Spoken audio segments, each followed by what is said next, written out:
Fergana का एक युवा शासक अपनी किस्मत लिखने भारत की धरती पर आया। उसका नाम था बाबर।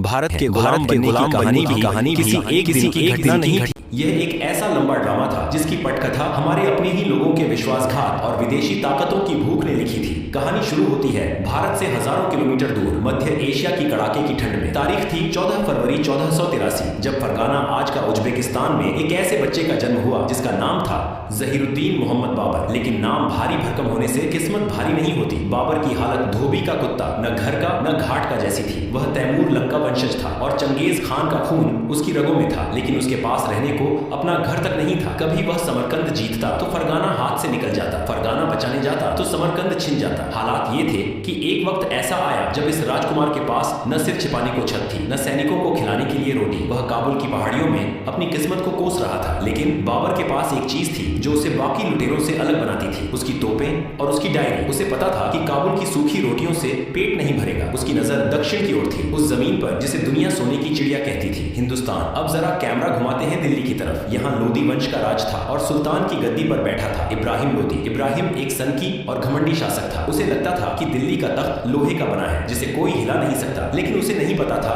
कि लोहे को काटने के लिए जंग उसी के घर में लग चुकी है। इतिहास गवाह है, भारत को जब भी लूटा गया दरवाजा अंदर से ही खोला गया। इब्राहिम लोदी से तंग आकर पंजाब के गवर्नर दौलत खान लोदी और इब्राहिम के अपने चाचा आलम खान ने एक भयानक साजिश रची। उन्हें लगा कि बाबर एक लुटेरा है, वह आएगा, इब्राहिम लोदी को मारेगा, दिल्ली को लूटेगा और वापस काबुल भाग जाएगा। फिर दिल्ली की गद्दी इन दोनों की होगी। यही वह टर्निंग पॉइंट था जहां भारत की तकदीर पलट गई। उन्होंने बाबर को खत लिखा, आइए हिंदुस्तान आपका इंतजार कर रहा है। ये खत नहीं बल्कि भारत की गुलामी का इन्विटेशन कार्ड था। बाबर तो बस मौके की तलाश में था, उसे तो अंधा क्या चाहे। दो आंखें वाली स्थिति मिल गई। साल 1526, गर्म हवाओं के थपेड़े और धूल भरी आंधी। पानीपत का मैदान सज चुका था। एक तरफ इब्राहिम लोदी की विशाल फौज, 1 लाख सैनिक और 1000 से ज्यादा खून खा रहा थी। यह एक चलता फिरता पहाड़ था। दूसरी तरफ बाबर, सिर्फ 12000 सैनिक। गणित के हिसाब से बाबर की हार तय थी। 1 लाख के सामने 12000 क्या ही टिकते, लेकिन युद्ध भीड़ से नहीं दिमाग से जीते जाते हैं। बाबर अपने साथ एक ऐसा ब्रह्मास्त्र लाया था जिसे हिंदुस्तान ने पहले कभी नहीं देखा था, बारूद और तोपखाना। बाबर ने अपनी फौज को तुगलमा नीति से सजाया। उसने अपनी सेना को अर्धचंद्राकार शेप में फैला दिया। बीच में बैलगाड़ियों को